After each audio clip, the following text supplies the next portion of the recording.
Goeiemorgen allemaal. Daar ben wij vanuit de Canarische winterstorm. Voor we op pad gaan, maak me Jolder even jaloers met de literprijs.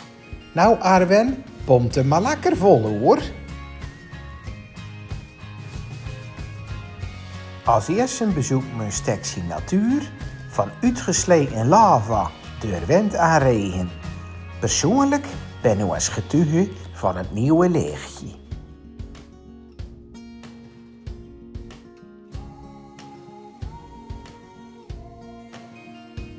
We doen net alsof we het leuk vinden, maar ook hier moeten wij schuilen voor de regen.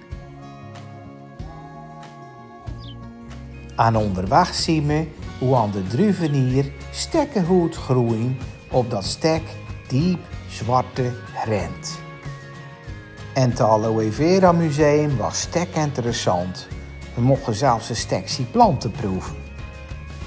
En het winkeltje aan een hoop ahosie en smaarseltjes gekocht. En we zijn geholpen door een stek lieve jongen.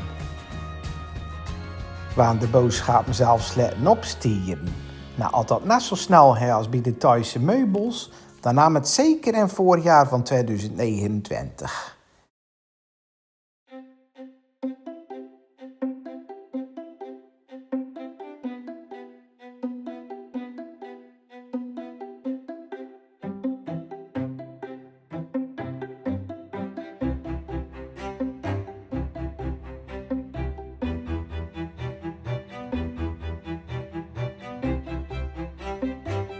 En Bibel lezen met dat.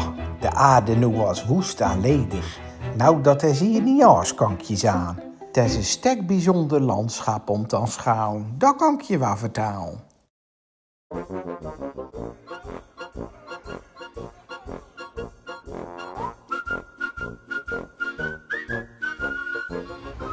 En er is nog een buitje regen onderweg. Warampel, we zien een stekje blauw aan de lucht. Zou het dan toch? Maar nee, helaas, het was van korte duur.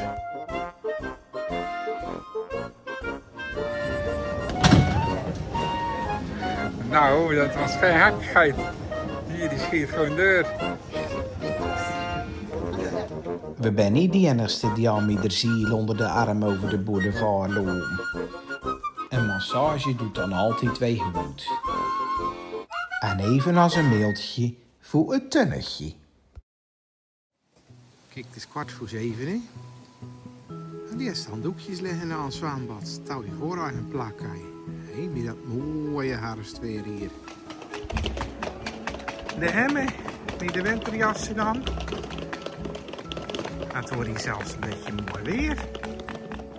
Nu weer terug naar Isi. En dan maar hopen dat we het over 2,5 weken in Albanië beter treffen met weer.